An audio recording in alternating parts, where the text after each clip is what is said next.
Marathon epicness. This is the Kingdom Hearts 2 Critical Run, Joel Edition, which is me. Joining me as always is Cole. Say hi. Sup? He will of course be monitoring. I'm gonna get my phone. Obligatory soundtrack. Obligatory sound effect. Cole will of course be monitoring all comics. Comments, not comics.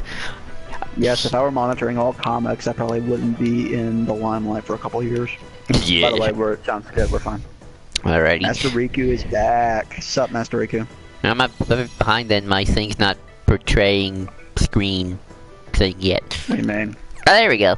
You know how to... yeah. Remember, yeah. Okay, obligatory. I guess, Joel, what we'll do from here on, we'll go through obligatory rule check. We'll make sure everyone's in the know-how.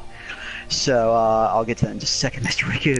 That was just a joke Joel made. Anyway, so the thing is, if you've never been on a stream before, bear in mind if Joel does not immediately see your comment on the stream, that is because the YouTube to PS4 link is a bit delayed. So I am likely to get the comments first before Joel ever sees them. So if I read them first, or if I don't read them, that's usually because we're involved in a said discussion. Or I'm concentrating like the plague. Exactly. Or we're involved in another person's comment, so don't worry, we will get to you. Second thing, we have order in our stream. We are an order. Second of all, let's be a little let's keep things a bit PG. Joel and I don't mind the occasional. PG-13. I don't care about swearing. Yeah, swearing's fine. Just let's keep everything else a little bit on the down low. Yep. Thirdly, if you see a black kind of shaded box in the left-hand corner, that is just Joel getting a notification that's been bleeped out or just cut out due to PS4 censor things. So don't be alarmed by that. And I think that's good, and we can get right to it, Joel. Cole, put the link in the chat for me, and just tell anybody who wants to join, like Connor or Jake, if they want to hop on. Yeah, Master Ricky says, I know it was a joke, I was just going along with... Oh, okay. Again, that's a whole delay issue. My bad. So, off to Beast Castle? I guess it's a yes. Cole? Oh, Jake, Jake does want to join, so hang on. Hang on, people, we might get a guest. Hang on. This is your party, right, Cole? Yes. And make sure to tell him about the microphone thing. He was part of the microphone thing, Joel. No, I'm talking about to make sure that he unmutes it this time. It was unmuted last time. Once that setting's set, you're usually fine. Usually. We're waiting for our third host for guest host today. Who wants to join? Yeah. Joel and I will probably do that from time to time when we're doing like just these little like critical runs. And so far, actually, I should say this too, Joel. You've been actually doing extremely well. Hang on, go ahead and invite Jake. Hang on. Oh, by the way, Cole, I still want to talk about what happened to the Final Fantasy 15 because I'm still not in the know. I'm still confused. You want me to tell Jake to hold on for a few minutes? No. You can come in. We can just listen. Okay.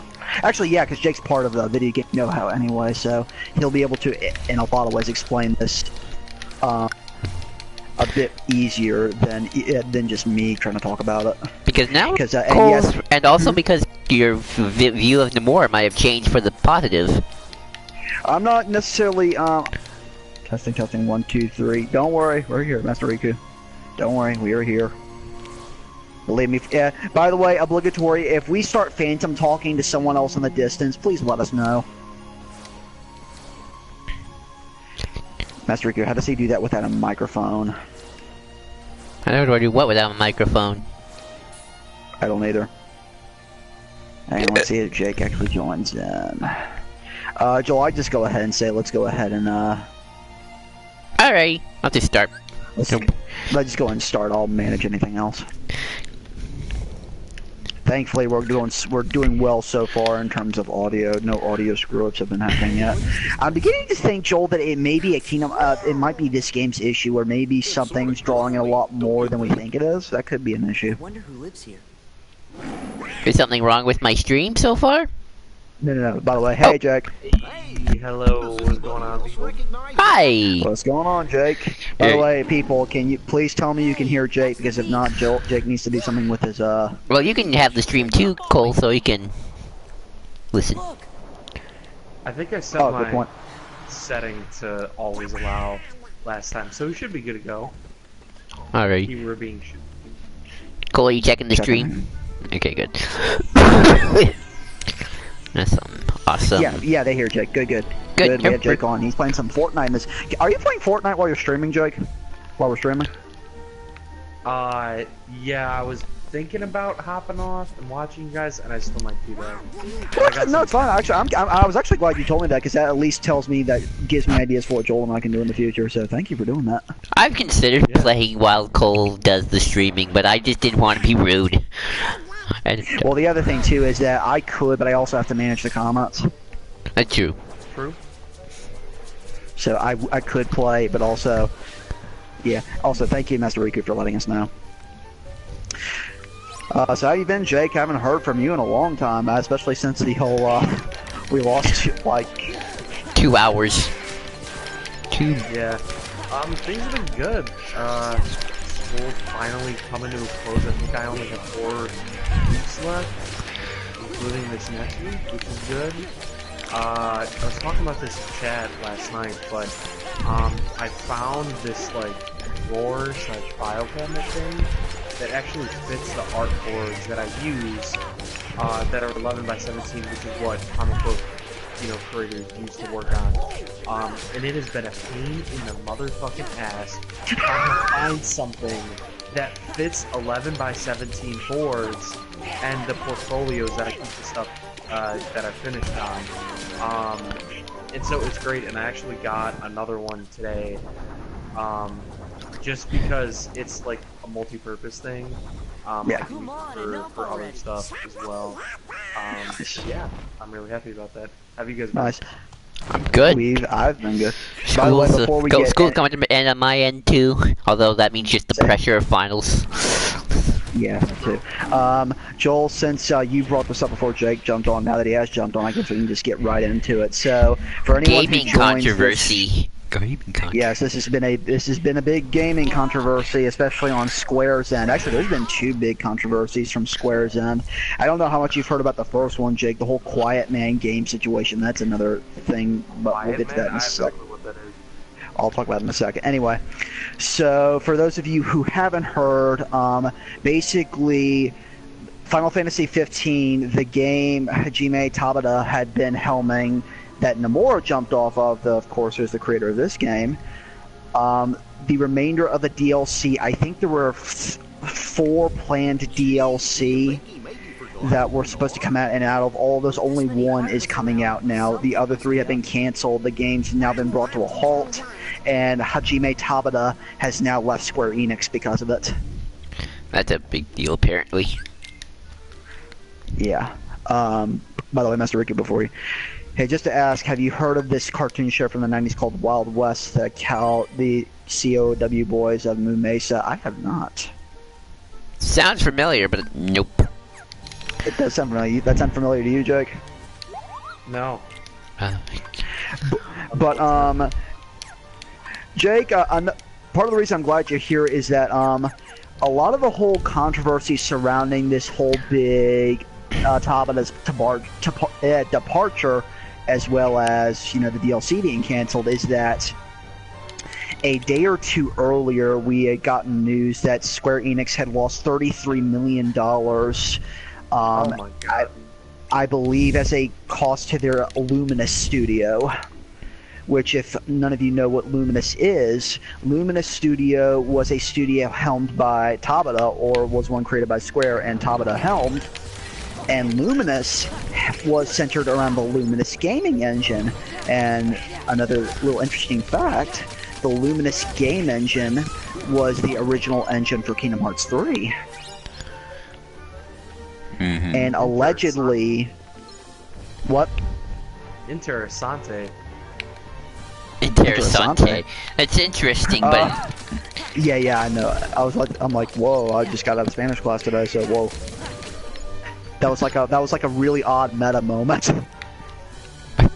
my school PSD is kicking in. Yeah. Master Riga says it's about anthropomorphic cows that are cowboys and cowgirls. You have to look it up on YouTube to get a better understanding. I think I would to get a better understanding of that. But so there's been a lot. I think this may be confirmed that $33 million loss was because of this studio and them just trying to pour money into it without ever getting it back. Rip them. Yeah. Jake, how much do you know about video game engines? Not a whole lot. So, for those of you who don't know what a video game engine is, a game's engine is where the game is built from. So whenever, like, I think I told you and Doc this on the whole with, I forget, Visceral shutting down, Joel, that if a game changes studios, that typically always means, yeah, it's a funny saying, Mr. Riku. That typically always means there's going to be a engine change for that game, and what that basically means is that the development of the game starts from the ground up again. That basically means that all you can really use are maybe art assets and maybe certain other assets that aren't involved with the engine itself. So basically, think of a video game engine as the spine of the game. With ripping that out, you have no game. Okay. Unless you're Patrick or SpongeBob. I don't even know what that means.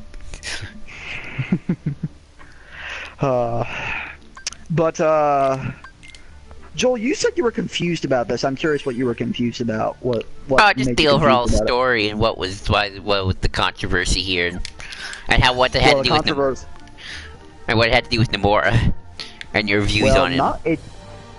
The funny thing, that's not even really tied to Nomura. The big thing is that Tabata has now left Square, and for those of you who don't know, Hajime Tabata was the director of Final Fantasy VII Crisis Core, as well as Type Zero, which, Joel, you would know is the game with cat Nazis. Oh, that's right. The cat Nazi game. Yeah. He was the director of that. Ah. And he was also, mind you, the director that basically took Final Fantasy 15 when Nomura and finished it. And remember, people, Final Fantasy 15 was in development for about 10 years. What? It was in development hell for that long, and the original director basically left the project, and they had to bring someone else on to finish it.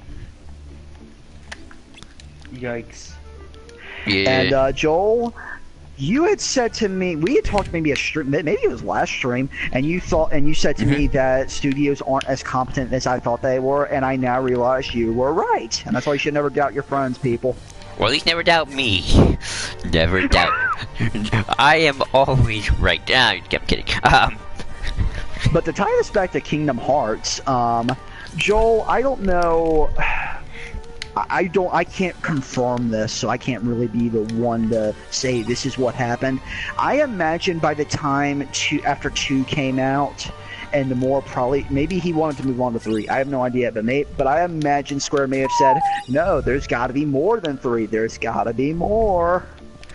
I can definitely see that where the lack of passion eventually started to kick in.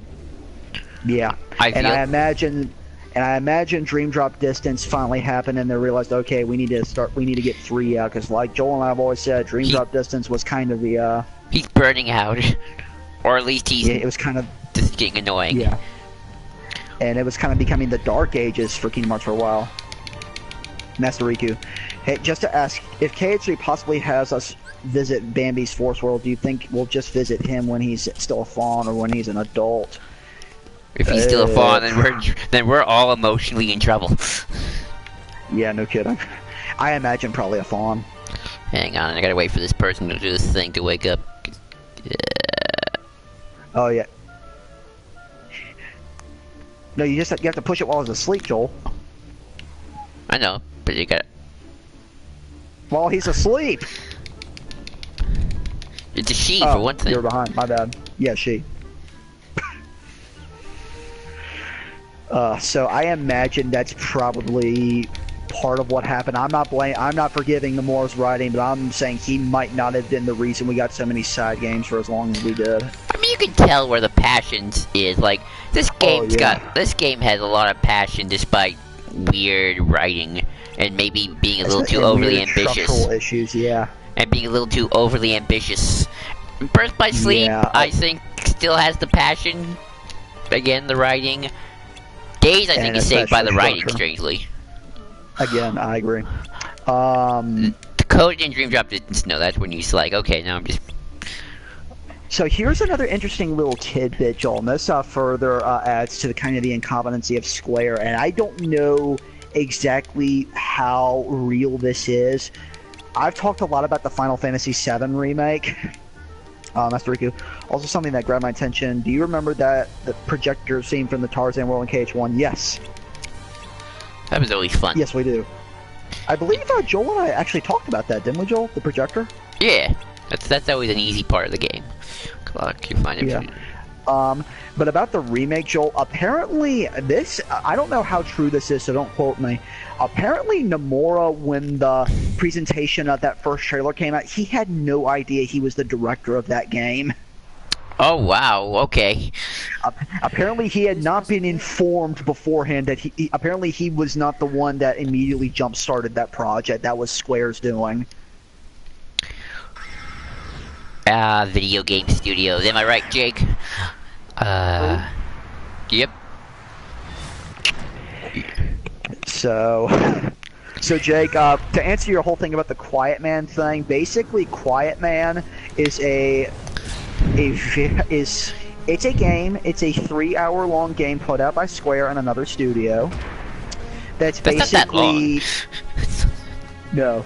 Okay, we'll get there. So, Jake, to put it bluntly, what Quiet Man is, it's basically the grade B version of Daredevil. Oh. I know. That's literally what it is, except it's worse. Like literally you can't, there's no subtitles telling you what the hell's going on. There are like live action scenes that don't have subtitles, and there's no non-verbal cues to tell you what the hell's going on. And it's a beat 'em up game, a really shallow beat 'em up game. Oh man. Rip. Yeah, so Square's not been batting 1,000 these days. Except Kingdom Hearts Master 3, thankfully. Looks like that's coming along nicely. Don't jinx it, Joel, don't jinx it. Anyway, Master Riku, there was a scene that Sora said there was a photo on the set that showed a location that he looked familiar. Do you think Sora's originally from that place? I imagine that's indicating how the hell did you beat this thing? I punched. I think that's... I always sort of interpreted it as that's Kairi projecting from him. I agree. Jake, one of the things I guess I'll ask you is, how much should a publisher and studio interact? Like, where does the line need to be drawn?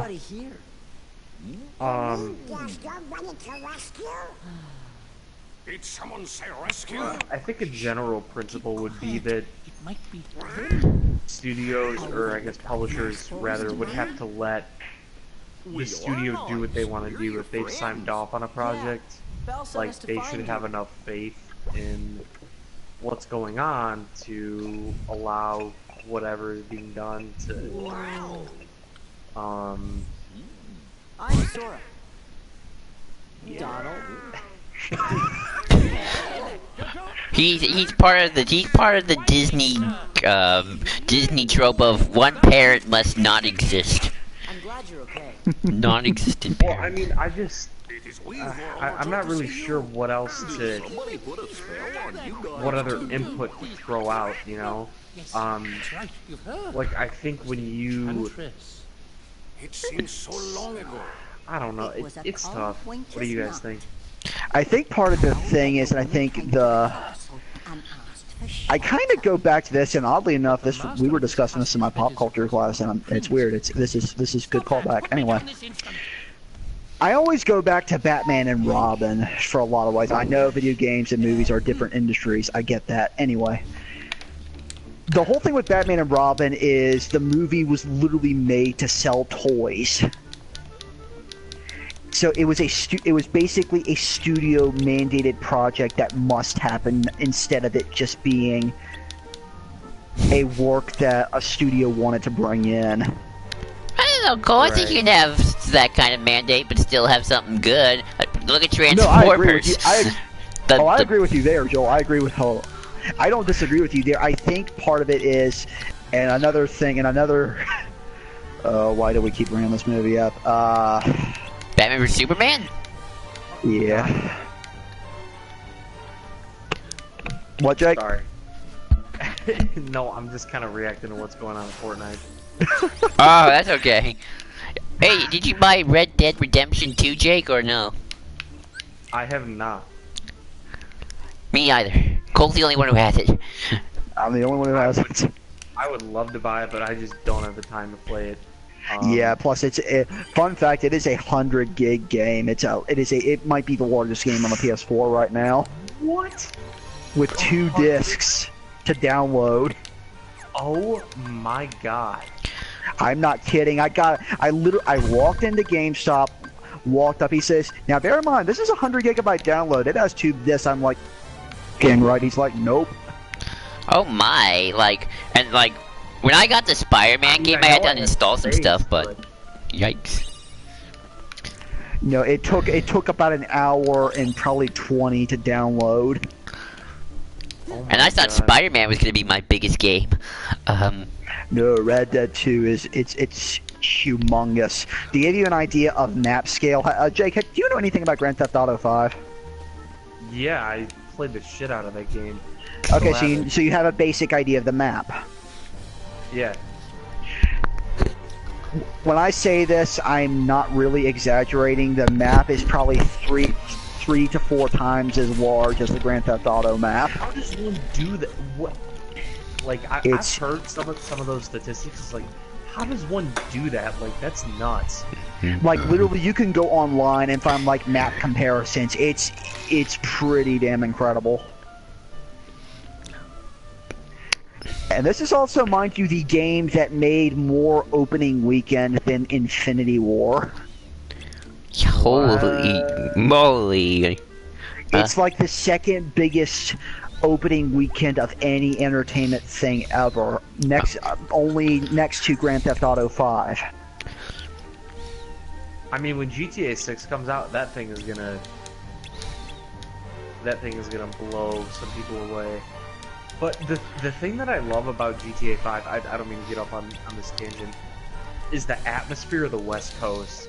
Like, I love that so much, and I don't know how much I'm sure the next game is going to be good, but also from the narrative perspective of, they chose to make that story a triple protagonist story, where you have a protagonist that represents each aspect of what people log on to GTA to do, which is kill people and run over people.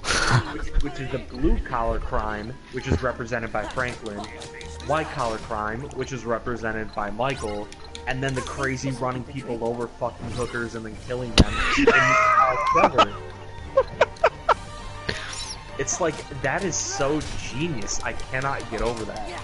Yeah. Also, Master Riku, to your point, also to Jake's point, yes, it is an open world game, but so is GTA 5. Funny enough, we were talking about Grand Theft Auto in terms of like how it portrays the ghetto or something in one of my culture classes, and I forgot what they said. Oh my god.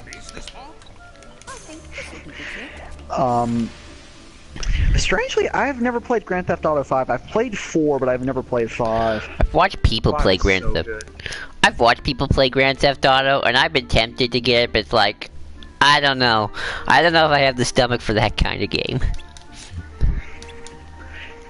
And I would say Red Dead 2 is definitely not for everyone as well. But you get to kill Klansmen, isn't that great? You get to kill... Well, that too, but also that's not just killing Klansmen. It's When I say this, I don't use this as hyperbole. I mean this when I say it. I believe Red Dead 2 might be the most beautiful game I've ever seen.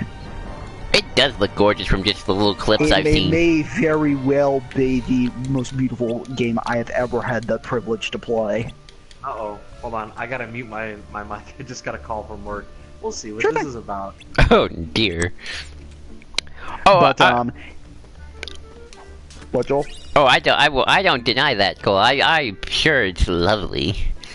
Yeah, but I mean that in a sense of it. I was taken aback by it, like the lighting, the actual world look. It was astonishing. Like the lighting in the game looks like something you'd see out of a $1 billion movie. It's that good. I love it when stuff like that happens. Yeah. Well, since Master Jake's... says, are you able to steal trains in GTA? Maybe. Well, that's Jake. Well, since Jake's taking a call, let's talk about the Tangled trailer a little bit. That came out. Looks great. Looks great. I'm still not sure if that's me anymore, though. I don't think it is. Whoever it is sounds pretty good as her, though. I'll give them that. Speaking of Kingdom Hearts 3, Joel, they confirmed the original voice actors for the Big Hero 6 world are coming back, or at least from the series. All those people except T.J. Miller are coming back. Oh, good. So we're getting the voice actors for Baymax. Master Girl, we're talking KH3 Tangled. Yes, we are. We finally got an English dub trailer for it. And I love it, because it was like perfect. It's cool to just watch Tangled, so... Yeah. Yep. Dealt with Bell. Give in to your anger. Only your heat will. Joel, you were just flying through this. We may have to go a little further tonight. I mean, I'm on level 20, so this is level 13. Yeah, but to be fair, you shouldn't be cheesing it this easily, even at the level you're at. Either that or I just suck. Only anger. No, Cole, you actually had a pretty good run near the end because you leveled up big time. You always were kind of a few levels. You were like a level behind the world, I always remembered. I like to level up like 5 levels ahead. Good. Yeah, but even then I was struggling a bit. I believe it was when I got to the Mulan world that I started really, really struggling. Really? Dude. You see, Cole, I still think you weren't leveling up far enough the way I was. No, I wasn't, but I wanted it to be more challenging. That was the thing. And I still made it through that game relatively unscathed. That's very good. Hello, I'm Baymax. I'm your personal care companion. We gotta watch... I'm not fast. Oh god, we do have to watch Big Hero 6, don't we? Well, do we want to commit to watching every Kingdom Hearts 3 world commentary before the game See, the problem is if we do that, that means we're gonna have to do at World's End. I like At World's End, though. I do too, but that is a 2.5-hour movie, Joel. We watched the first Pirates. Okay, now I might die. See? I will laugh if you die here. I'm actually supposed to kill him first, then I throttle. Yeah. Remember, you can use your drive form, Joel. Remember that. Also, it's good you're doing Beast now, Joel, because you get Cure. Oh, thank heavens. Okay, hey, sorry, I'm back. There we go. That's oh, there you go. You're getting there, Joel. You getting there? What happened? There we go. Sorry, I kind of forgot what I was supposed to do. I thought I was supposed to wake him up first, but then I'm like, no, that's not yet. That's not the time yet. I punch him, then I wake him up. That always sucks when you have a brain fart during the middle of a boss fight. Oh, I know. Like, what am I supposed to do again? What's this? I know the strategy. I should know this. Jake, Who's that guy you were talking I'm gonna ask this question. I'm gonna ask Joel this too. What is the single hardest video game you've ever played? Oh, what is that one? There was something. Used my anger to control. I can't remember. It's not The Witcher. It's Dark Souls? Took all my yes, Dark Souls 2. my pain. Hardest video game. Okay, here's the thing. I've never honestly, apart from Kingdom Hearts 1, 2, I've never actually finished any other video game that hasn't hard. So far the hardest thing I've ever had to play right now is Shadow of Mordor. That was pretty hard. Yeah, that's pretty hard as well. It's interesting you said Dark Souls 2, Jake. I'm gonna make a kind of embarrassing disclaimer. You never played it? I have, and I stopped playing it because I could not stop dying. Yeah, and well, I didn't really even like play it to like I don't own the game, I never have. But when I was in high school, my friends and I like played a lot of video games, and that was one game that a friend introduced to me, and we would all take turns trying to see how long we could survive. It was really challenging. Yeah, like I couldn't get through the first level or the first boss because I just kept freaking dying. I'm No sure. excuses. Come Like on, I literally let's go stopped with playing you. because I'm like I got tired of dying. Hi, Vigor, Vigor. see what's up, man. Let's take my ability, and let's use my items. Let's use an AP on me. Wait, ooh, let's... I'm trying to think of what the hardest game I've ever played is. Wait a minute, what am I using this? Ooh. How does one get a grenade launcher and grenades out of a chest? Are does that loot make boxes a thing in Fortnite? Are what a thing? Loot boxes. Loot boxes? You mean like Ooh, Supply yeah. drops, yeah. Use on me, use on I me, mean, they have use on supply drops me. in the game, but they don't have any. I mean, they do have like in-game purchases, but it's in the shop. It's V-Bucks and it's cosmetics only. Nice. Master Ricky said hardest game I ever played was Resident Evil. I have heard that game was challenging. Yeah, same. So Also glad to the hear it, weird Vigor. thing about Fortnite, the reason why I didn't respond right away, is that in COD they had supply drops, which Yeah. are the things that you buy with COD points. But the supply drops in Fortnite are the things that drop throughout the game that give you loot. And so it's like the exact same name, but like a different purpose, and it's all in game. And so Fortnite, being smart, has made stuff cosmetic only, but I mean, I never supported the pay-to-win thing in COD, so I Yeah. never bought any COD points. But then I turned around and I've spent at least like $300 on cosmetics only in this game, which makes no sense at all. Yeah. I'm kind of glad No Man's Sky hasn't done that. I'm actually really glad because I don't think they could afford to do it. But See, with all the goodwill they're getting back. yeah, Vigor, I can't recall the hardest game I've ever played. Master Riku. Oh, and have you played Strong Bad's cool game for attractive people like? I suggested Joel. I've never heard of that. He said oh. he mentioned it last stream. Oh, whoops, okay. Oh, question for V-Griff. How's the series going along? Have you By the finished? way, Vigor, by the way, Vigriff, you asked this streams ago, and I didn't intentionally search this, but I was going through like Amazon videos, I was going through Amazon Prime, and I stumbled upon the 7 Mortal Sins and the Overlord animes you were talking about a couple Top streams notch. earlier. Sorry. Sorry, Mom's asking a question. Oh, good. Have you finished season 1 yet, V-Griff? By any chance? So yeah, now I have a better idea of what those animes are about. By the way, Joel, remember that idea you had about a kid taking over a MMO verse? I mean, well, that's pretty much Digimon Adventure Zone 2, but yeah. That's basically, apparently that's basically Overlord. Interesting. Okay, you haven't finished season 1 yet. Take it. How am I supposed to tell you about my ideas for the Tangled verse, my friend? I'm kidding, of course. Take your time, I don't care. As Anakin and Obi-Wan said, Joel, patience. As Anakin said to Obi-Wan. Yeah. I mean, R2 did come. The Ray Shields didn't get released, but, Come they got there. We'll go along a few minutes, and then we'll release the Ray Shield. If I could, I would do the R2 screen, but I don't want to kill my voice doing so. Alrighty. Let's see. I'm sorry, I kind of forgot what I was doing again for a few seconds. Like, Joel, your mind is going tonight, man. So, I'll start the next subject. Oh shoot. I thought I said that you get cure after this. You do, but you get it after the boss fight. Oh, well actually no, I already saved, never mind.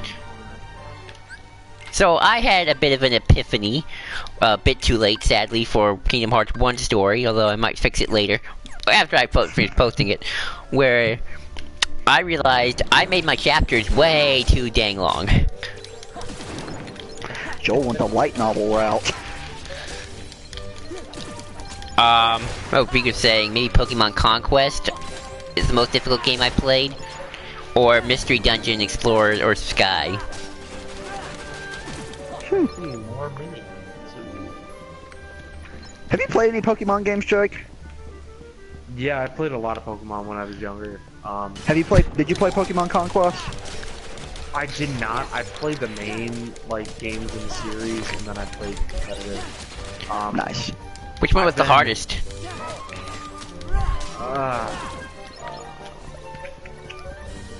The most annoying one to play was DPG.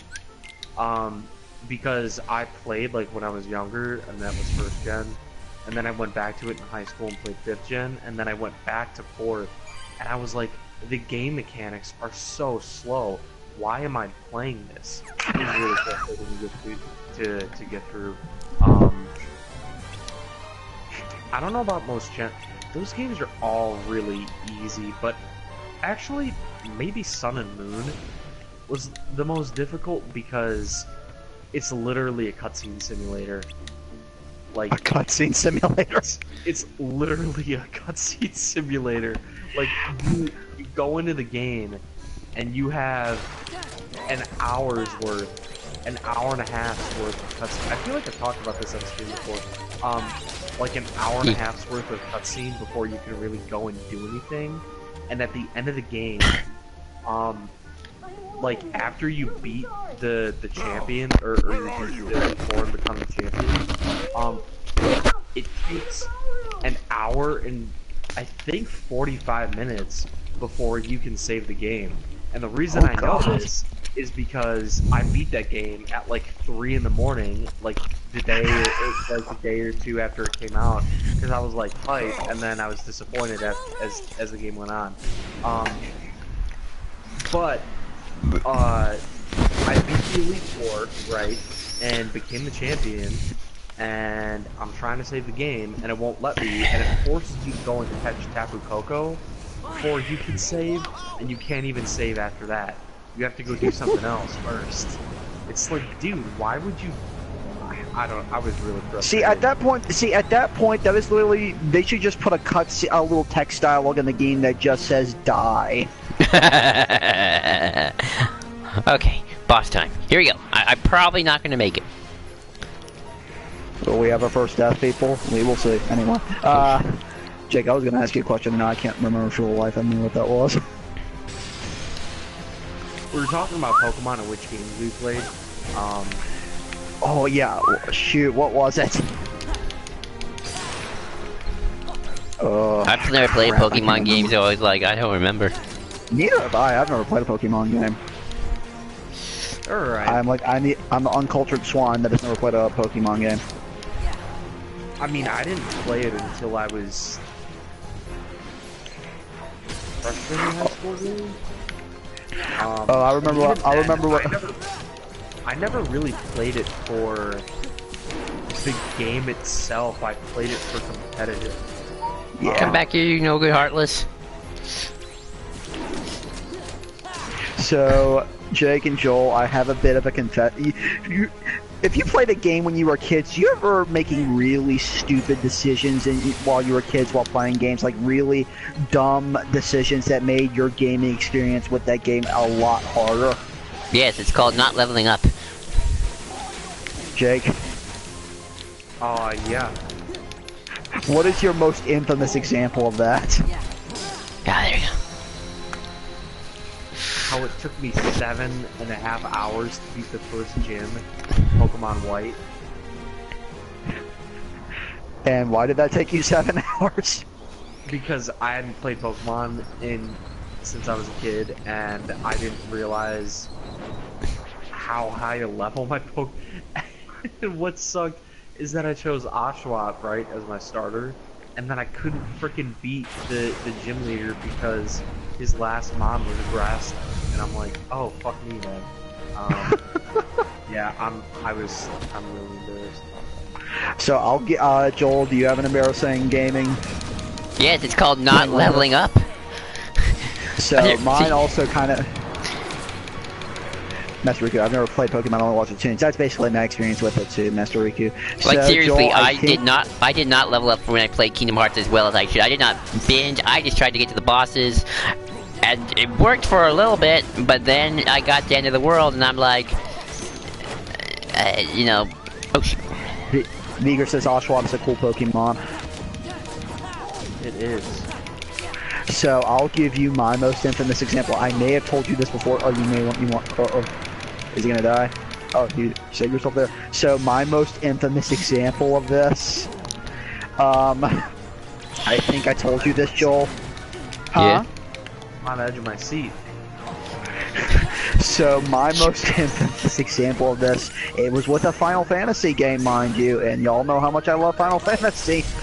So the first time I played Final Fantasy X, and you're introduced to the level system, and while you're getting, ooh, I'm on the edge of my seat for this too, Joel. Please tell me you beat him. Please tell me. Don't lose, Joel. Anyway, my most infamous example is I played Final Fantasy X for the first time. Got him. And I got introduced to the. Oh, good. I got introduced to the. To how you progress your character. It's basically like a progression system where you activate nods on a grid to like get points to level up. Mm-hmm. And do not ask me why my child brain thought this was a good idea. In my mind, that equated to just go for the ability nodes, you'll be set for the game, nothing else matters. Mm-hmm. We did it. And I did that for about the entire game. So what I did was basically playing through the entire game on level 1. Holy moly. What does he want here? So when I say I know that game like the back of my hand, that's because I had to develop really, really stupid and really really difficult ass strategies to even beat the bosses, and I died like gangbusters against every single boss because I thought abilities equate to power, when in reality, you can have a technique all you want, but you don't have any of the power to back it up. Gotcha. Wow. Okay. I kind of had that too with Kingdom Hearts to a degree. So basically, people, the takeaway from this is, level up. Ooh, I got a better one. That involves Kingdom Hearts. When I played Kingdom Hearts 2 the first time ever as a kid, I used the Kingdom Key all the way up to Hollow Bastion Visit, 2. And I didn't even equip the abilities, I don't think, either. I know you want yourself. I've heard stories like that too. Also, Vigor says FX's Sphere Grid was one of my least favorite parts of it. I like it for certain reasons, Vigor, though I will agree, toward the later half of the game, it basically makes every single character the same. You can basically make every single character have the same abilities. Yeah. Which kind of takes away from the uniqueness of each character. Right. So, actually, I think I didn't finish the last point I made a while back, but remember I told you, Cole, about the whole short chapters thing? Yeah. So I realized, because I'm doing some restructuring for, later, I won't do it, I'm not going to delete anything, I'm just, messing around on my Google Docs, that if I have shorter chapters, but just more chapters, I can still get most of my point across, and it's actually easier for you to manage. Yeah. Cause I realized this after a while of looking at, cause you can see your stats for your fanfic, and the last and the first one chapter always get the most views, but it's always the middle ones that either get 0 or 1 view. And it could be just people don't want to read the middle stuff, but it seems so uneven. Sorry. That's okay, no, that's fine. I thought I heard, the reason I got curious because I thought I heard a chainsaw in the background of your feed, Jake. Yeah, that's the sound of an SMG. I thought to myself, what the fuck is going on? Are we gonna have to be calling I don't even want to think about that. So I don't know where you stand, Cole. Chapters are 11,000, 15,000 words, and many I don't scenes.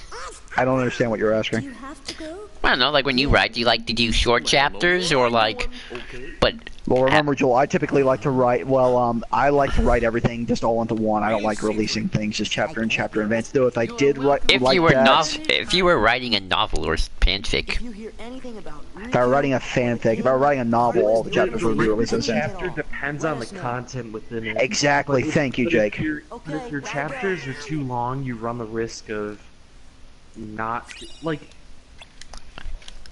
I don't want to say chapters should be an act because that's way too like. But I'm yeah. used to, like, I'm not used to thinking about writing a narrative in novel form. I'm more used to like writing for screen, writing for it's screenplays, scripts for comics. oh, I wish I could do that. That kind of stuff. Also, Jake, I'm glad you said that because that's the other thing. I've had that a lot recently, whereas when it comes to writing like a section of a story, you want to make sure it fills your content enough to get the point across, but you don't want to, it's not so much as overindulging on the content, you don't want to do that either.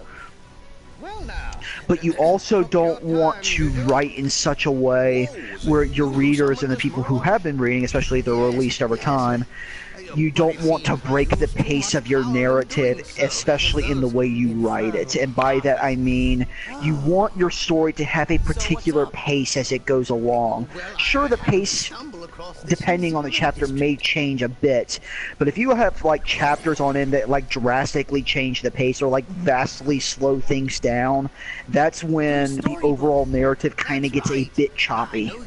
Oh, maybe yeah. I think I'll give you this example, Cloak. I think this will help because of this Kingdom Hearts thing. Think of it like this: I kind of tried to put an entire world in one chapter. Yeah, that Sometimes I did it in at least 2 or 3 worlds. yeah, that I agree with Jake. That is a bit much, especially because people want time. That's the other thing, and I think Jake can agree with me in this, especially from reading comics and to some degree manga. With each chapter release, we have to digest the content we're getting, and it usually doesn't just finish the area in one chapter. We have time to digest what has happened and build to the end of that particular part. Yeah, I think I made that mistake. So that's why I'm gonna next time for Chain Memories, I'm gonna be a little bit more. Master Riku, my least favorite game functions when you get games that don't allow you to skip ridiculous cutscenes. While some games have awesome cutscenes, others make me want to throw the controller at the TV. Look, Kingdom Hearts 1 had that kind of problem, and I love the cutscenes. Oh, sorry, Jake. You gotta like finish what you're working on before you go back and edit it. That doesn't mean you can edit it as you go along, and it's not like you have to write an entire 300-page book before you go back and change anything. But think about it in this terms, like most comic book writers write a script a week. So you work on that script, let's say, really, like, if you're planning out a run, you should have an idea of what that script should look like, what the entire script for like 22 to like 30 page issue should look like. Like, you should be finished with that in like a day or two. Yeah. Also to go off your point, Jake, that's another thing I hate in that kind of writing, especially in that form of you release a chapter a week kind of thing, but also going off what you said, I hate when writers make it up as they go along. I kind of been making it up as I go along, to be fair. I cannot. You kind of have to do that, but not. I think you need a balance. You need a balance. There are very few things out there that have had the beginning and end of their story completely planned out and written out from day one. Oh yeah. Now you gotta have some idea where you're heading, and it's pretty apparent when some authors don't. But like, back to the script thing for comic writers, like, you do that, you're done with that script in like a day or two, and you're just constantly revising for the next like 3 or 4 days. And then, but it's not just that, right? Like, you're getting art in from artists, you're doing lettering passes, you're doing all this other stuff. It's not just that. you know, so you have to manage your time as well as you can, and Mhm. that's why you say a script a week, so you have time to do other things. That's Yeah. something I was talking about with Connor a couple days ago, and I think I told you that, Cole. And then I started like outlining more my for the next few stories I'm gonna do, which actually has really helped. Because they're like, oh, I actually have some ideas now. I kind of made up the outline as I went along. It's like chapter 1, this is what happens. Here's some details. Chapter 2, and it's kind of. Also, Joel, to go off that point, I would also throw the thing, you do not want to overly plan out your story, and by that I mean don't completely word for word. This is where the story's going to go beat for beat before you actually write it. Are you talking about the saga as a whole, or just the story? Actually a good idea. Let me one thing. By that I mean, hang on, Okay. people, we're fine. You scared me. Well, okay. Am I good? Am I still yeah, here? we're fine. Anyway, yeah, we're fine. Okay. Think it's okay?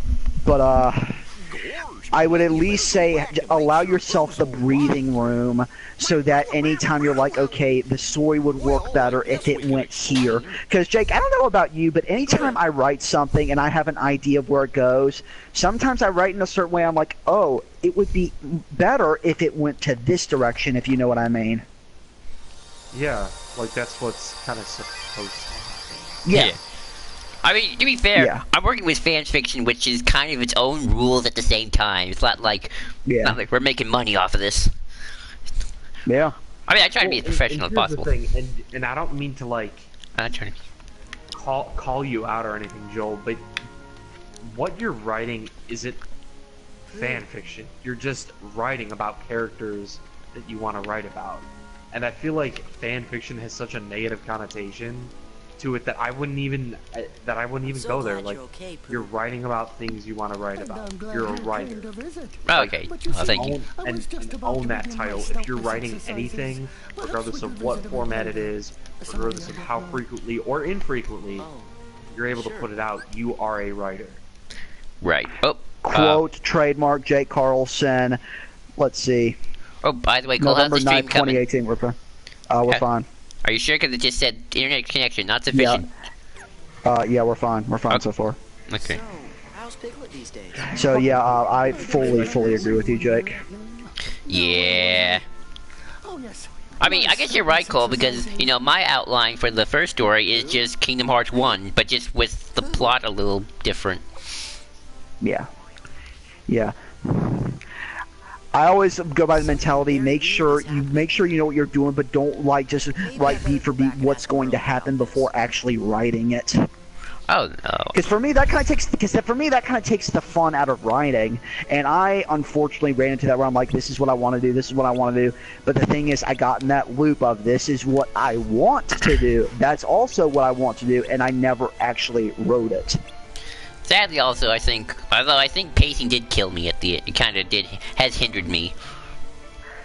And I can tell, Jake, I don't know. because, like, when I'm writing my, like, 15,000 word chapter, by the time I get to the end of the first draft, I'm, like, tired and exhausted, and just like, I want this to end. I can't juggle all these characters. Jake, let me ask you something. Is pacing and storytelling something you struggle with?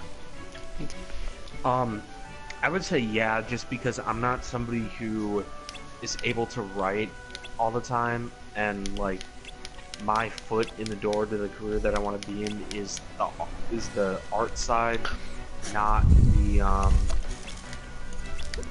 writing side. Although because I'm an English major, because I can do that, I love to do. But the hard thing for me is it's like, okay, so the Flash is one of my favorite characters. I'm really knowledgeable about that. Mm-hmm.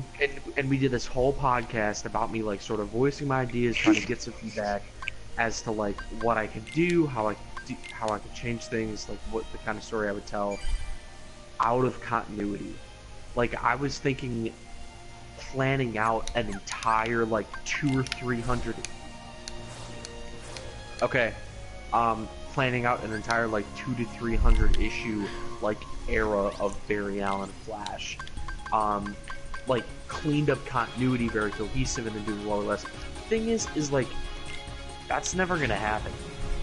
Like even if I'm in that industry, I'm almost never going to have an opportunity where I can do something without the restraints of continuity. And if I do, I'm not going to be able to write 300 issues of it. I would love to, but that's not going to happen. And so, like, the way I look at it is thinking smaller scale.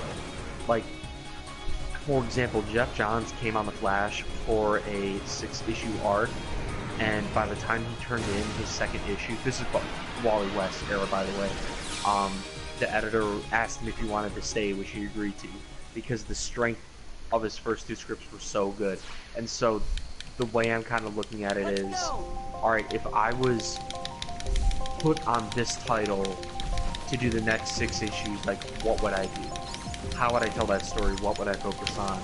What would be the scenes that I would draw? And so, you know, that's kind of where I'm at right now, is thinking about pacing in a smaller scale and not a larger scale. Yeah.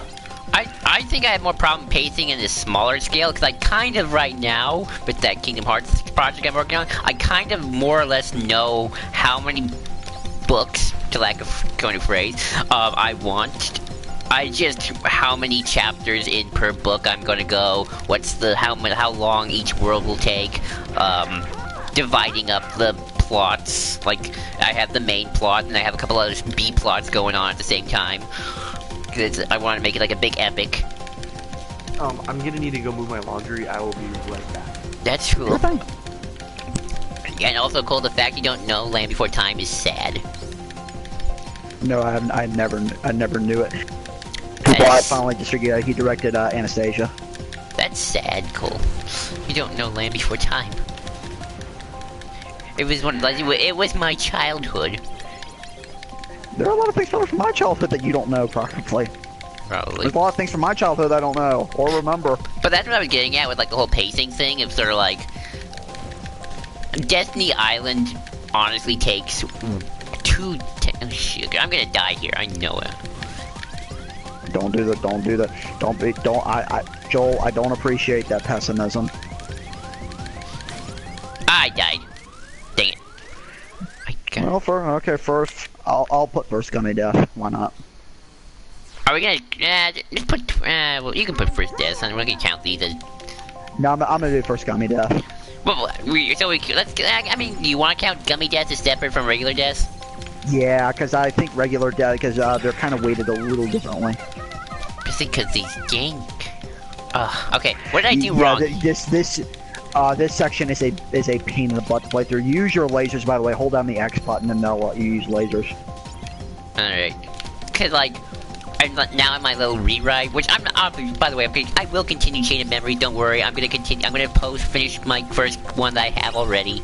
Don't worry, I'm not starting over from scratch again for the 3rd time. I'm not gonna kill. See, here's the thing about Joel, people, that you need to realize. Joel has kind of an unfortunate habit of realizing there's something else I want to do with what I've written, and I'll go back and change it.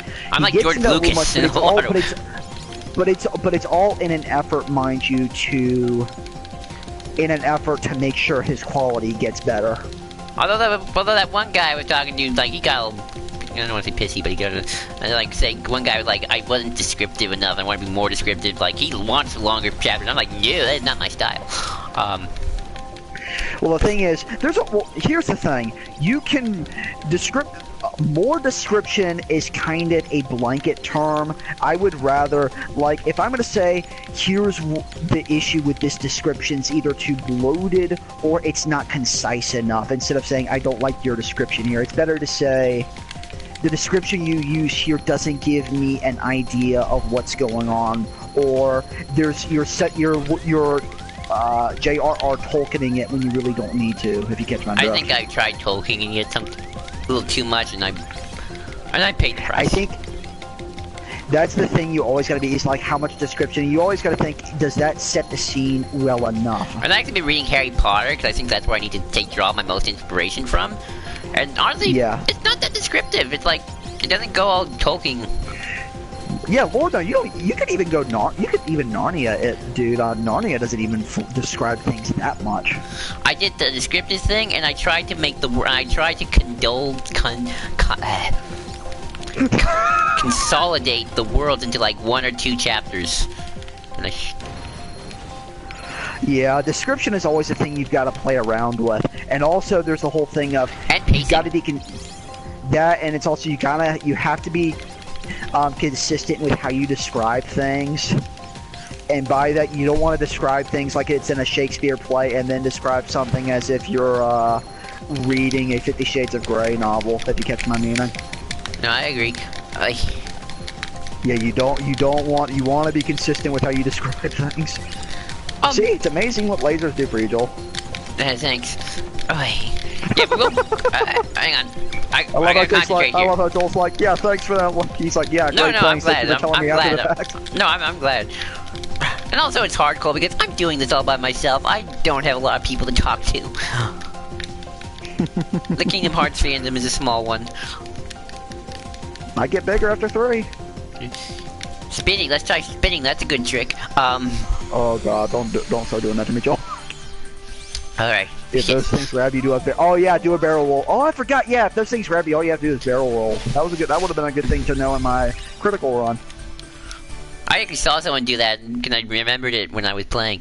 What was I about to say? Yeah, like, I realized, like, you know, and I was going around the bookstore, kind of, like, looking for examples of this. Like, there are books that are, like, 135 chapters, and they're, like, 5 pages a chapter. So it's like... Yeah. And I was talking to Lo on Twitter, and she was saying that she liked to keep her chapters, like, around 2,000 words a chapter. Yeah, like you... The thing is, any chapter's length can be warranted and can be justified. That's the thing. As long as it gets across the idea and does it well enough. No chapter needs a designated length just as long as it does what it needs to do, especially in the greater context of the story and as a chapter itself. Master Riku, do you mean the movie? The Sandra Bullock movie? And George Clooney one? Or Vigriff, the force that keeps us on the plane that's true. Planet, sorry. Yeah, I realized that, like, you know, like Olympus Coliseum, like Wonderland's 2 chapters. Well, that's a pretty short world. But it's like, you know, I feel like you lose a little bit of the concentration of what you should focus on, or what I want the reader to focus and Joel, on. I'm gonna pull this out because I told you this. I probably told you this a year ago. When it comes to writing the thing you really, really want to write about, it's good to experiment with like with those forms of writing before writing it, because it gives you an idea of what it is you need to do, and also it gives you an idea of what not to do. Because that's the unfortunate thing of what I did, is when you just start writing something you really want to write, it is not guaranteed to always come out well. Murder on a beat, so it's not nice. Yeah. That is the old. Thanks, but I'm fine. Master Riku, it was to joke about the gummy ship travel. Yeah, that too. Gravity. What's that? Yeah. Well, actually, gravity's non-existent in Kingdom Hearts anyway, so anyway. Like, it's funny, I wrote this one chapter, which is like this an entire world visit, and it's like 15,000 words, and it's like there's a bunch of stuff going on. I realized, oh wait, maybe I could divide this up pretty even more so. Oh well. So I've been working on that. And of course I'm gonna work on Chain of Memories Reimagined later, obviously too. Yeah. Joel, isn't it sad that we finally get the original voice actor for Hercules, but it took us till 2 to get him? I thought No, he was not in 1. He was not in 1. I know. I thought the other guy was pretty good. It was Samwise. No, he was good. But I'm like, why did it take that long to get that guy for Hercules? Well, it's sad that in 3 we're getting a proper Olympus.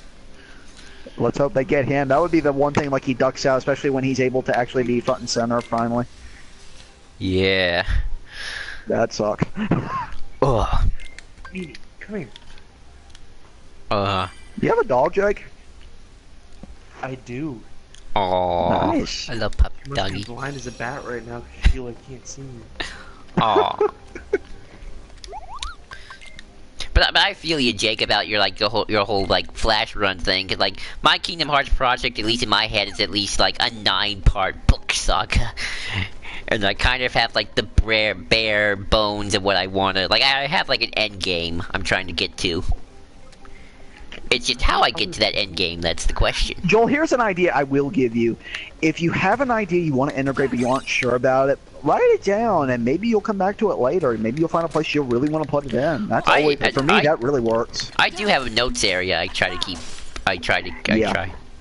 Because because an idea may not work at that point, but it could work later.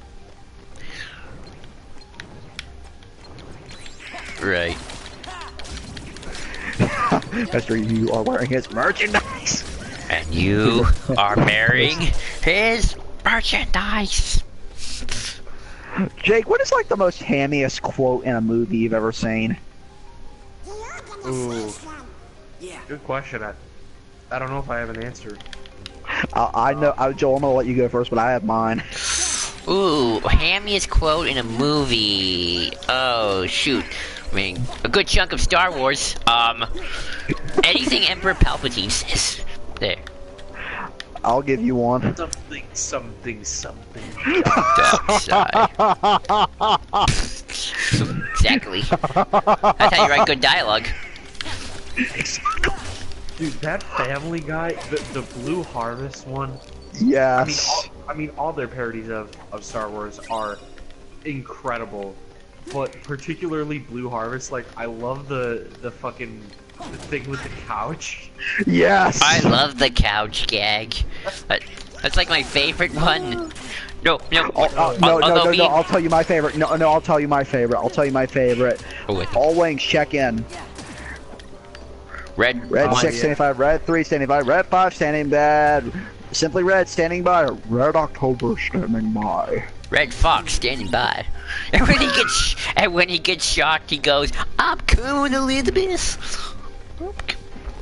But the most hammiest movie line I have ever heard, of course, I can't say anyone else other than Nicolas Cage. And that is one of the lines from The Wicker Man where he goes, "How to get burned? How to get burned? How to get burned? How to get burned?"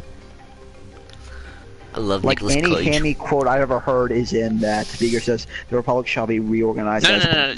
You're doing it wrong. The Republic shall be reorganized into the first galactic empire for safe and secure society.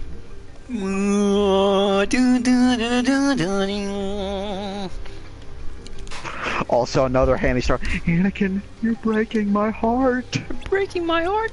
Oh, you know another Family Guy one I love? You gonna attack them? That's what you sound like. This is another of my favorite lines from those is when they go to Dagobah and that thing spits R2 out and you just hear Cleveland's voice going, "Fa." Anybody watch Bob's Burgers? I thought about watching that for the longest time, but I never have. Jake, don't you watch Rick and Morty? I do. I love Rick and Morty. I love that show too, but I feel like if I talked to like Steve about it, he would completely ruin it for me and tear that show apart on the narrative level. And so like when I watch it now, I go through and I'm like, okay, what issues are there with this? And I'm like, well, Dan Harmon isn't exactly a great person, but he's really good at writing stories. So... Well, Rick's not Mr. Morality, is he? He's not. God, he makes me laugh. He makes You know what's me laugh. funny? Every time I think about a character that really isn't a moral thing, but it's not even a TV show, it's a machinima called Freeman's Mind, where you just have the guy narrating Gordon Freeman's thoughts, and the more shit starts going around, the more insane he gets. Like, every time a Marine starts attacking him and starts shooting him, he has to kill them, and he says, "Okay, so what's that, like 15 counts of self-defense?" Yeah. I've never heard of it. And there's also some funny, like, political commentary where they're like, where you hear a helicopter off in the distance, and that's just shooting missile after missile. He's like, man, that guy's flying around like he doesn't give a fuck how many missiles he's using. He's not paying for it. Trying to think of the Rick and Morty joke that made me laugh the most, but I can't think of one on the top of my... Rick! Well, of course, you gotta love Pickle Rick. I've actually seen Pickle Rick dolls at like like hot topics or like the GameStop, like. I mean, What's so? they get praised for this all the time, but I think it's the 7th or 8th episode of season 3, the one of the Citadel. Evil Morty. That episode is just phenomenal. I want to know what's behind Evil Morty. Like, I can't wait to see that story unfold. I mean, I think a lot of people. I think the most reasonable conclusion is that he's Morty C-137. Because there have been a lot of clues about Rick, like, being from another universe. Like, and so the protagonist, Morty, of the show, claiming he's Morty C-137 because Rick is talking about how he's C-137 may not be accurate. I mean, they've already switched universes a few times. Right, and that's like a big context clue is that Rick has done this before. He's given up his life in one universe and just moved to the next. And also there was that, and actually if you remember the first episode with Evil Morty, you see a flashback of Rick with a young Morty, and it's like, wait, I thought Rick abandoned his family. Yep. So like Because that's... in this universe with this Morty, he did. Right. Speaking about TV culture, does it amaze anyone the kind of era we live in, where we now can make jokes about specific moments in TV just through still images with memes? I love memes. And how we get shows like SpongeBob and Lazy Town producing some of the best ones. Oh, I love that. Like, our childhoods have come back in weird ways. Like, one of my favorite Lazy Town memes out there is it's one where Robbie Rotten, I forget what the guy's character name is, but it's Robbie Rotten. Just said it. Where Robbie Rotten gets like a big thing of ice cream from himself, and he's like, "What do I owe you?" And he's like, "Nothing. It's for free." And he's like, "Free," and then the Soviet Union theme, Soviet anthem starts playing. It doesn't make any sense politically, but it's just funny. It's really funny. Like, and there's also like, what? I'm trying to hide out in squads so I can get top 6. I got spotted. So basically, is that basically mean you're trying to hide behind other squads? No, I'm just like hiding out in the open, and because of these like shadow cube things, if you stay still with them, you're invisible to other players. So you're basically Drax from Infinity War. You can't invisible. But I got spotted, so I had to use one, and flying up in the sky right now, and so high that nobody can like see me. So Jake, have you ever played Team Fortress 2? No. I've asked people that because I'm curious. I'm like, who the hell is playing Team Fortress 2? Because I have yet to meet anyone in person who plays Team Fortress 2. I can go hide out over. That's it. Now we're getting some episode 3 quotes up in here. I'm loving it. There's Bill here. I feel kind of funny. Oh, Jake, do you watch Ninja at all? In the underworld, heroes are zeros. Comes to the territory. No. I never really did. I mean, But I've got to talk to when he Hades. streamed with Drake, I did, and then I watched him a little bit after that, and then I was like, yeah, you know, you're not really somebody that I want to be following. Because he's like talked about not bullying people online, and then has turned around and like bullied people. Yeah, I kind of got that impression from him too. I'm like, eh. Now, he has a lot of success. Oh right yeah. now, which is obviously great for him, because he's like, he still plays with like Travis Scott and shit. No, I didn't mean to kill myself. No, I was slurp. No. One of the challenges is that you have to gain HP from a slurp. Dudes, I had a slurp. I thought I would have taken a fall damage. Fuck. Now I gotta find another slurp, play squads again. Ugh. Myself. See, the most people I watch on Twitch are just people I've followed through YouTube for years, like Ray Narvaez Jr. from Achievement, who used to be on Achievement Hunter. I watch a lot of his streams. sorry. Sorry, man. I mean, Okay. I don't really. I try to not watch people just for entertainment. Like, I don't watch reaction videos. Yeah. I used to, but then I realized, oh, these are kind of dumb. Yeah, same here. What? Stop talking on the haze. And I try to keep it to people who are like if I'm on YouTube, I try to keep it to something where I'm gonna get something out of it, like either like educationally, but particularly with art and stuff. And I mean, in all honesty, I'm really behind on Jimmy's art streams, and I'm like trying to catch up with those because those are great. He's great. I learn a lot, and I've been subscribed to him on Twitch since September of last year, and I have yet to send him any artwork. So my goal is by December I can start working that into my schedule so I can actually turn work. But in terms of like YouTube and stuff, like the only like quote unquote gamer I watch is Marksman. He used to play COD a lot, and now primarily focuses on Fortnite. He's a really good player in both games, but I don't really watch anybody else. For time reasons, and also because like I probably shouldn't be spending my time on that, but because I will, on occasion, hop on Fortnite, I should probably keep up to date with like one of the top tier players in the game. So. Yeah, I'm also one of those people. I typically don't like watch in terms of like video game let's plays. I guess that's what you would call it. Is that I try to stick to like video games at all. The only exception was with Spider-Man, which is because I knew I wouldn't get it. But usually, like, I don't watch Let's Plays of anything because it's a single-player game, and, like, I don't buy single-player games. And part of the reason why I got a PS4 is so I could play games and not spend my time watching other people play them. Yeah. The only time I ever watch things... because I'm lazy. Well, the only time I really ever watch... And when I say Let's Plays, I'm not even talking, like single-player games. I'm just talking people who like concoct really interesting stuff within a gaming world. That's why I like Achievement Hunter so much, is they do a lot of Minecraft episodes, but it's them playing their own concocted games within Minecraft. Some of which are really, really, really intricate and really cool that they pulled off. See, I like Let's Players. Oh, sorry.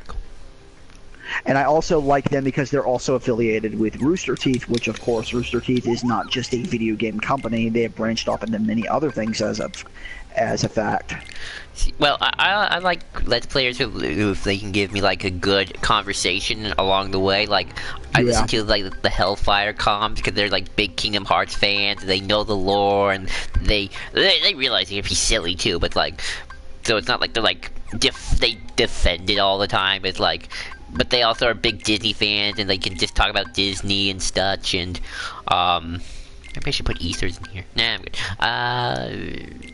Well, I think that's part of what you have to do now when you do Let's Plays, is you have to bring something like that and a different conversation to the table, otherwise no one really is going to pay attention to you. Now, of course, if you're going into that mindset to Let's Play, then you're kind of defeating that purpose entirely. You should want to go in just to interact with the community and just play the game and have some fun. But a conversation should come with that as well. Oh, definitely. Ooh, I found a slurp. Let's go. I mean, Joel and I do this not really as a Let's Play, but as a prep for Kingdom Hearts 3, which is a big part of both of our, my childhood, definitely. And a lot of my, the values and story narratives that I come to love and appreciate are through this game, and of course this game got me into the Final Fantasy series. It started a big kick of gaming for me. Definitely. I mean, we also love to nitpick this game apart and all the narrative problems it has. I mean, be fair, people, when we nitpick these things, we do that out of love. I love to nitpick the shit out of things that I love. Except when it comes to the problematic issue that has with its female characters. That's a serious issue that must be solved eventually. Well, when it comes to actual serious issues, yeah, that's another thing. We don't always enjoy that, but like little, like really goofy, but also kind of inconsistent details that are very fun to talk about. What? Yeah. I mean, like, or at least like the non-problematic story issues, like nobody's have Yeah. hearts. Yeah. Well, yeah. I mean, there's problematic issues in the grander scheme, but that's a different thing entirely. But yeah, I get what you're saying. Especially, you could talk about Shion in that degree, Kyrie, Namine, especially. If we're talking about channel members alone, you could really talk a lot of stuff about Namine. Oh boy! Oh, here comes Cerberus. Oh yeah, we get to see. This may be where we see. Actually, this may be where I died the first time for me, Joel. I can see myself dying in Cerberus. Like he's a hard Oh boss. yeah, I think. Okay, to people on the stream, did people have bets on Joel dying here? I had myself bets on dying here, so. Or no, I think I bet on Beast Castle. I think I. Well, you already suppressed that, so. Jake, I don't know if you're like this, but there's a type of video I don't watch on YouTube that had a big thing for it for a while. And that's unboxing videos. Oh yeah. Yeah, and look, like, I think as a general principle, like, don't watch people just because it's entertaining. Like, you should try to get something out of it. Like, what's the point of watching H3 streams? Or their podcast with guests like Post Malone? It's like, what the fuck do you get out of that? You know, I don't know. People spend way too much time on that. I always for me, I can always kind of tell if a YouTuber is bad or not by their sound quality. I shouldn't say that because my own sound quality probably sucks. Well, I mean, a lot of smaller people can't afford like $400 mic. Agreed. I mean, I use a cheapo mic, so. The only podcast I regularly listen to anymore is the Rooster Teeth podcast and the Always Open podcasts, because it's not only about just in general gaming stuff. They also bring in a lot of social commentary on video game industry in general, but also just pop culture talk in general that I really. Oh, Joel beat him. Okay. The only podcast I listen to regularly is Star Wars Underworld these days. But the only reason I listen to them because they keep bringing me back because they make me realize things. I'm like, oh yeah, that's a good point. That's also a really good point. That's an interesting point. Sure. Come on, Wonder Boy, play this for a day. I mean, Jake, let me ask you this. Has there ever been a podcast you listened to purely for entertainment purposes? No. Like, I'm trying to think if I could ever say I've listened to a podcast for quote-unquote entertainment. I'll be fine. Well, I mean, in a way, like one of the podcasts that I used to listen to a lot, Flash related, surprise, surprise, it's this podcast called Podcast of Two Worlds. These two guys would like talk about the TV show, but the main reason why I started watching them was because they were doing an issue by issue breakdown of Jeff Johns' Flash. Which was really cool. And they had really great content. They interviewed Scott Collins one time, which was really cool. Got a lot of neat information out of that. But unfortunately, they like stopped putting episodes up earlier this year, which kind of sucks. So, yeah. Yeah, any podcast I usually watch is usually in the grander context of a company or usually involves a certain topic or a certain discussion-oriented thing, and that's what draws me to it.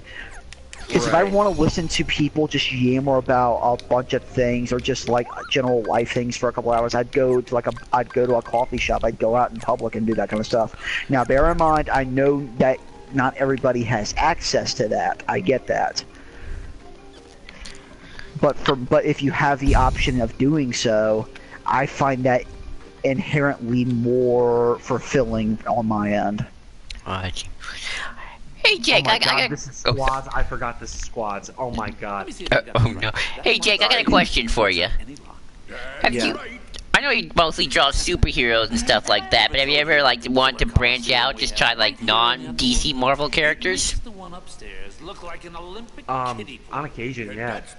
Okay. I just bought the art book for the Avatar: The Last Airbender series. Oh. I'm kind of glad you said that because if you ever draw a picture of one of my Kingdom Hearts characters, I'd love to see it.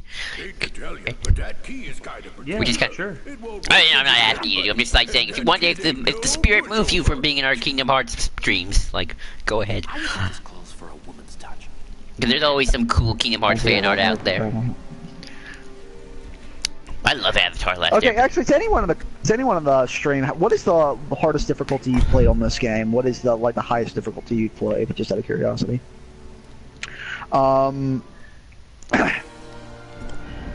Shit, I forgot what I was gonna say. Oh yeah. Jake, are you looking forward to the live-action Avatar series? I don't know if I can reasonably say yes, given how the movie went, but sure. All I can say is it's not Shyamalan and it is the original creators. I don't know Oh, if it that is the creators. Okay. Yes, it's the original Yeah, you're creators. Yes. Right. I forgot about that. Then yes, absolutely. And so minor tidbit about the art books. They have an art book for the Last Airbender, but each season of Korra has its own art book. That's like the same price as the entire art book for the Last Airbender. Yeah, So it's like friends, wiping out some heartless. $100 just for the art, just for all the art books You know it. for Korra, which is really annoying. But yeah, I'd forgotten that it was the actual creators. I mean, look, like, The Last Airbender is so good, and Korra is really good too.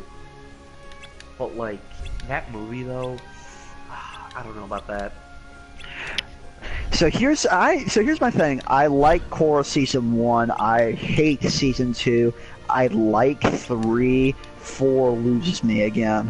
I like 4 See, actually quite a bit. What don't you like about 2? Because the Avatar Wand stuff and the stuff with Vaatu and what's his name? Vaatu and Unalaq. Vaatu and Rava. That stuff was so good. I will give you. Those are the 2 parts I loved about it. Everything else, not so much.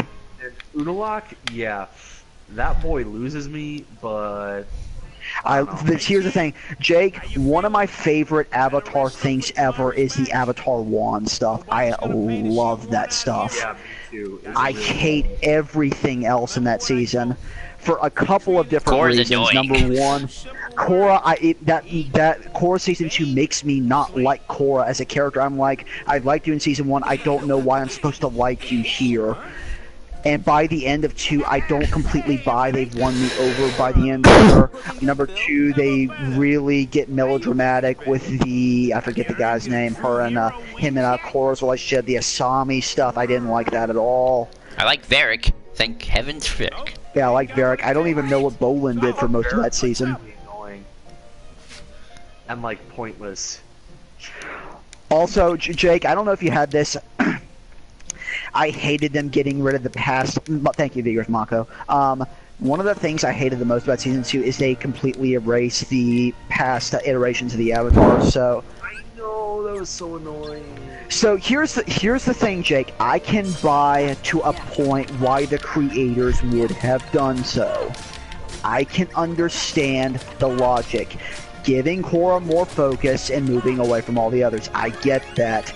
Problem is, going forward, it's really hit or miss in terms of that focus. So I'm like, okay, so y'all just shot down and basically killed a lot of plot potential because of that, and y'all didn't really win me over on that concept.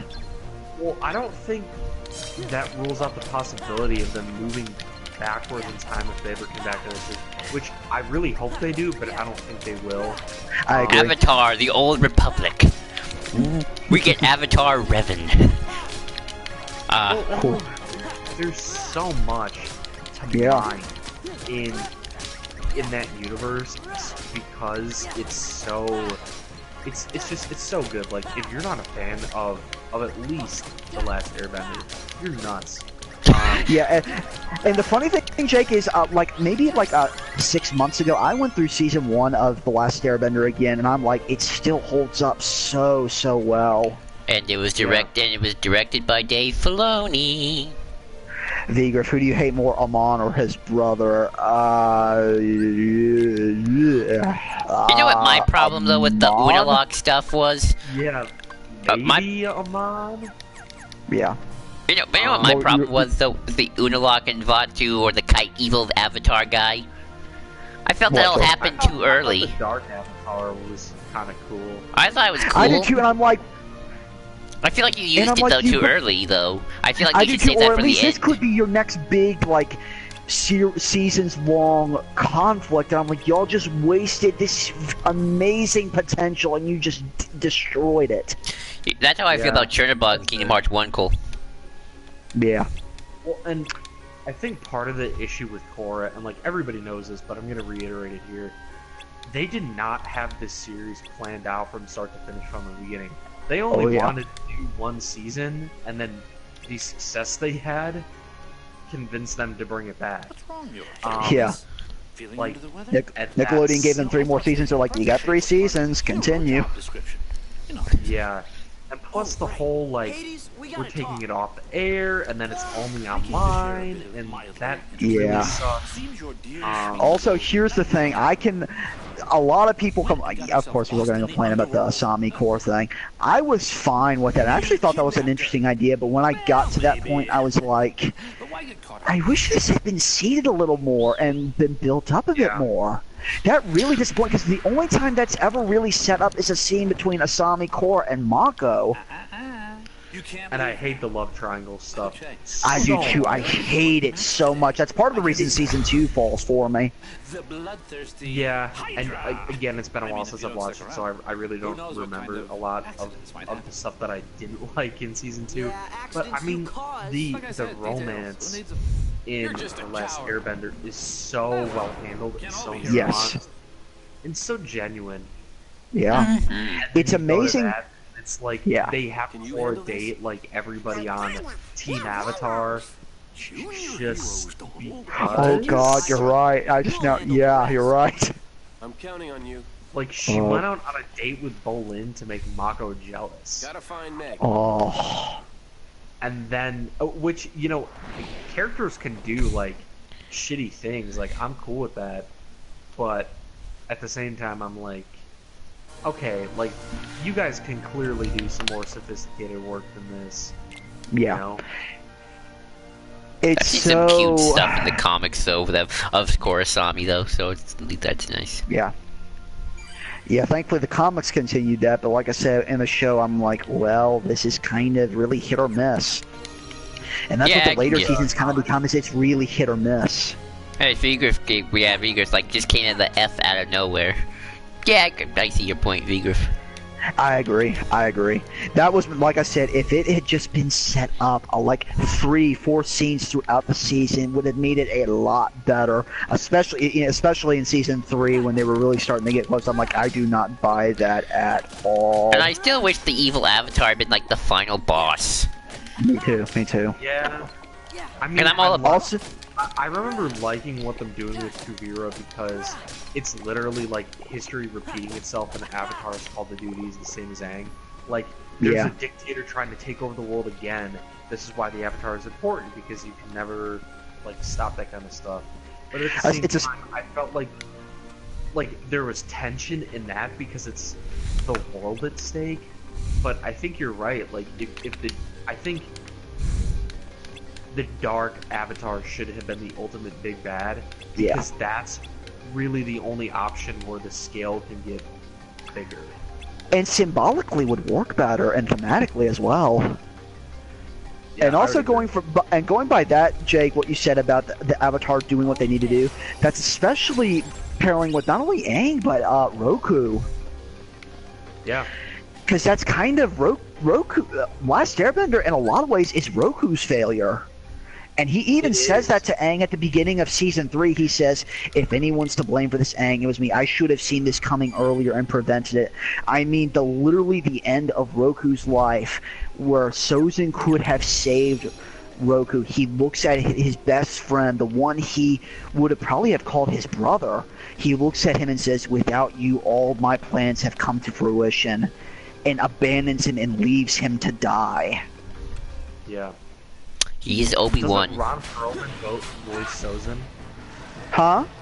Doesn't Ron Perlman voice Sozin? That would not actually. I think you're right. Let me look real quick.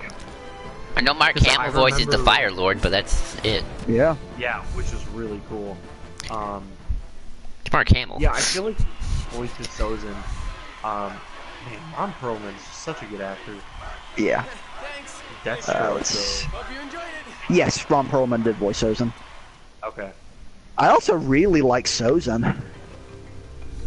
Yeah. Or at least I like how he's written. As a person, yeah, he's an asshole, a very evil asshole. I mean, he killed pretty much, he genocided the Airbender. Yeah. I mean, so yeah, he wasn't a good guy. And I mean, the stuff with Kyoshi and the Dictator was also interesting. One thing I do like about Season 3 is that they continue the whole thing of kind of the Earth Kingdom still being corrupt, and then the Airbender of that series, the newly formed Airbender, kills her and brings anarchy to Ba Sing Se. Oh, I died, finally. First death. How did, oh, please don't tell me you died. Oh my god. Oh god, okay. Very random. Yeah.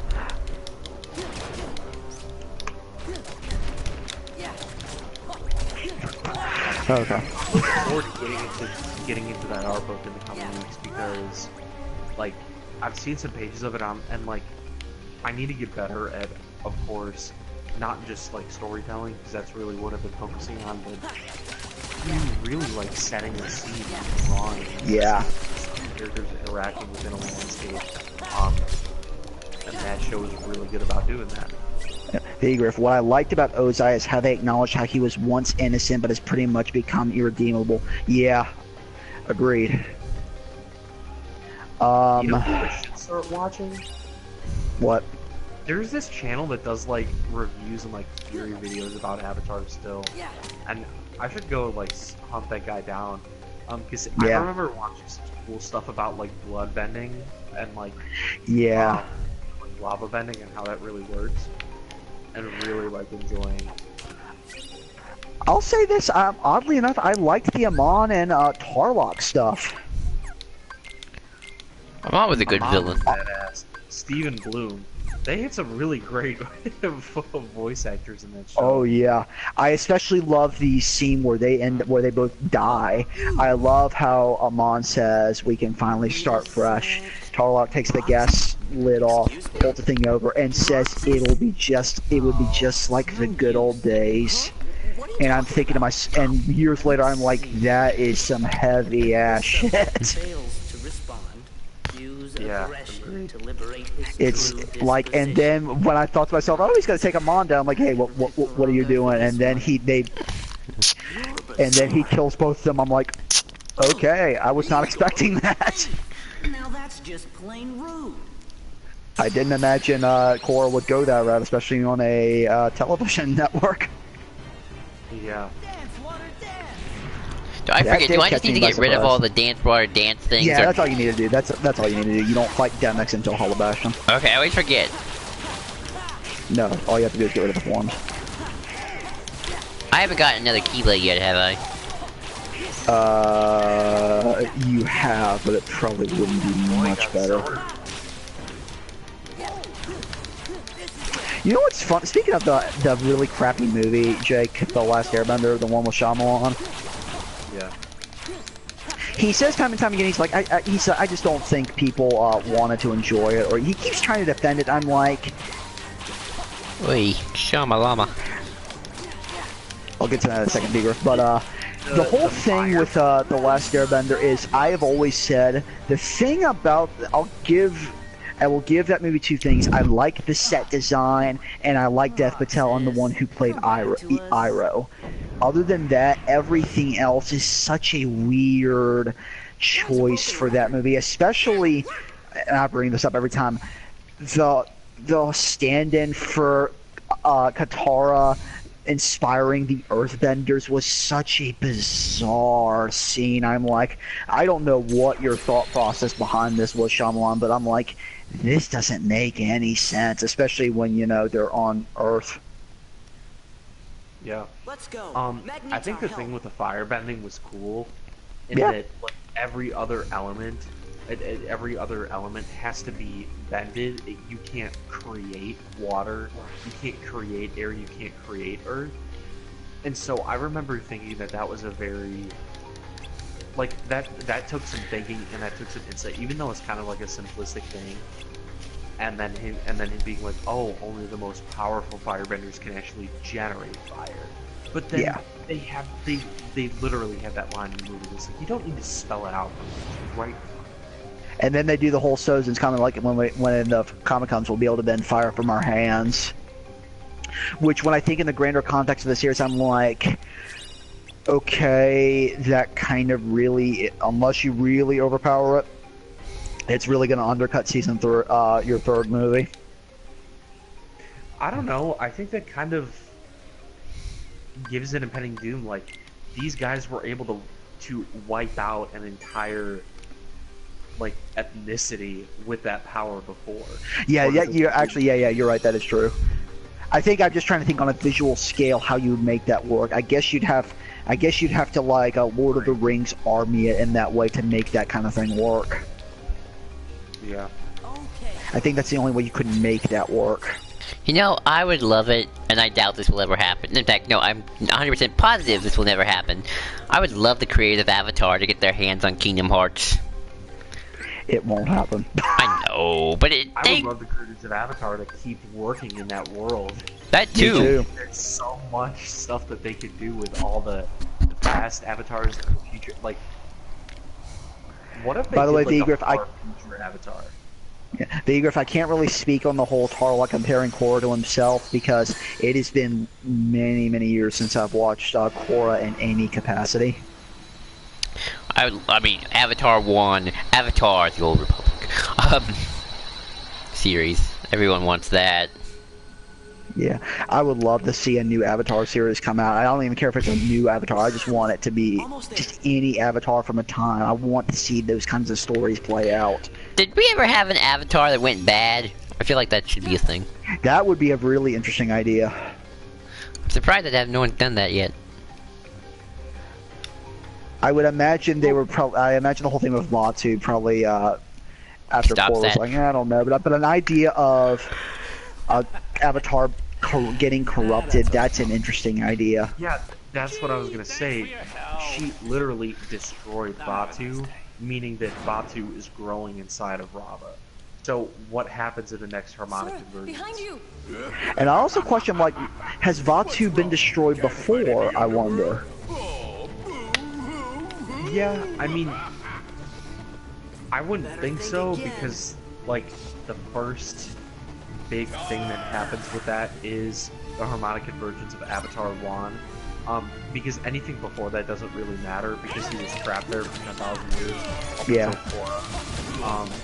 But I think having an Avatar be corrupted and then them having to deal with that would be a really fascinating character. Same. I would agree. I agree. Master, I heard they were looking into going into past Avatar adventures that were pre-Aang saga. That would be interesting. I'd love to see that. Maybe if the live-action show kicks off, they may get to that wiggle room to do that again. Maybe Netflix picks Avatar up. That would be interesting.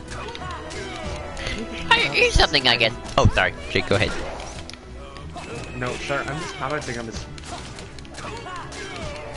There's Come an on. entire squad hiding inside a house right in front of me.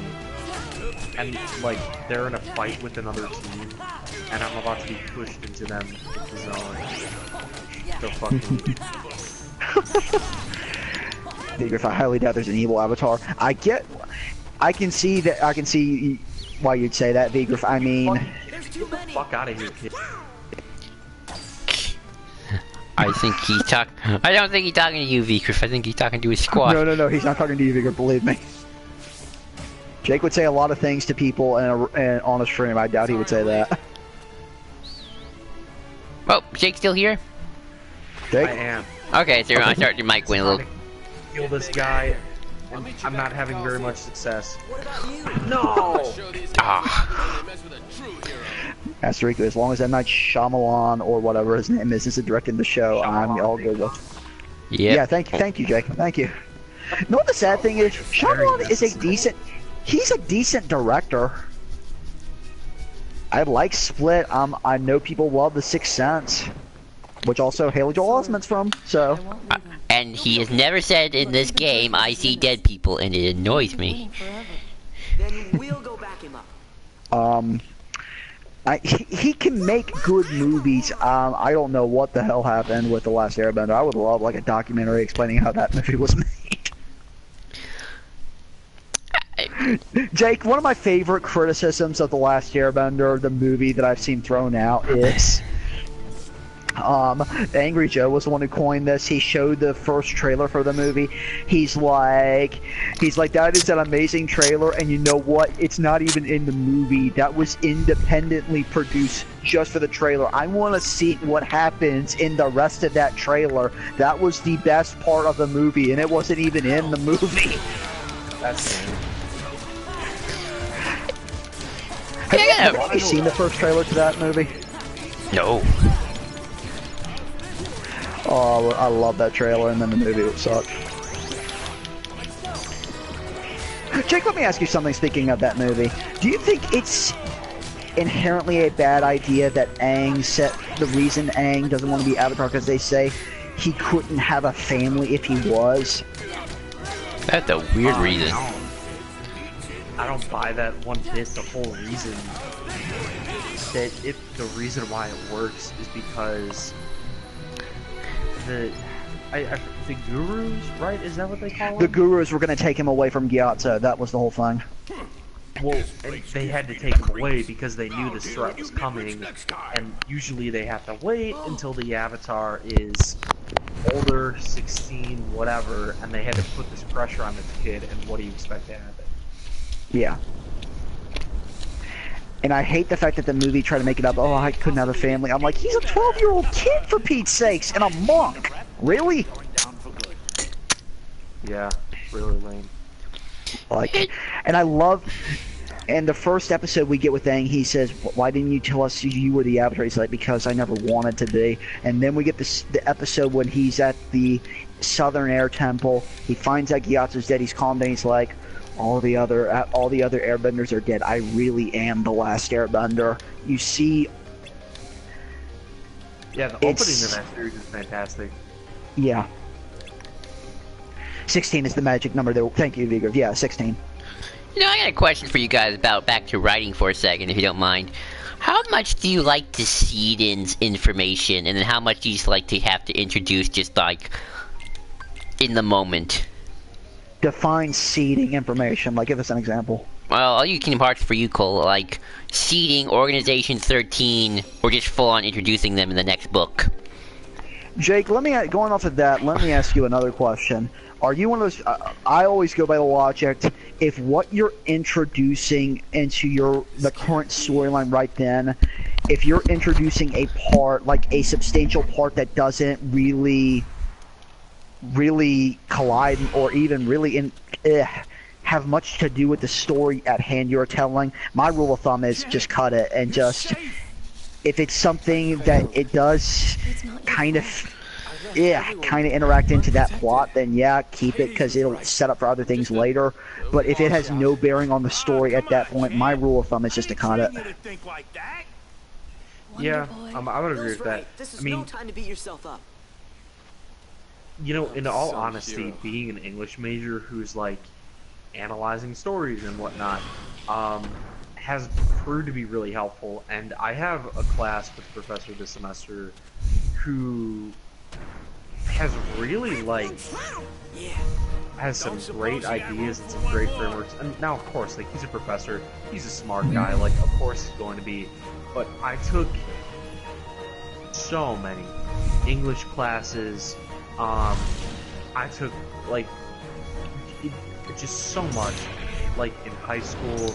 I took AP stuff, both years when I was an upperclassman. And then when I started college, unfortunately, I didn't get credit on the exams for the courses, so I basically had to retake Lang and Lit as a freshman. at the honors level, and then I took creative writing, and then I took poetry, and then I took all this stuff, and it's like, it's all kind of been, I mean, like, the AP stuff really helped me, like, develop cognitively with that end, but I have a class right now with this professor who's, like, legitimately challenging me intellectually in a way that I haven't been challenged in, like, a while. And thinking about stories and the way that he's set them up has helped me consolidate how to write them. And it's this. So, what do you guys think a crisis is in a story? Think of what? A crisis. A crisis? Cole? A crisis. Are you talking on just a narrative level? Yeah. Something world-ending, or at least that could be like really major, that affects more than just the day.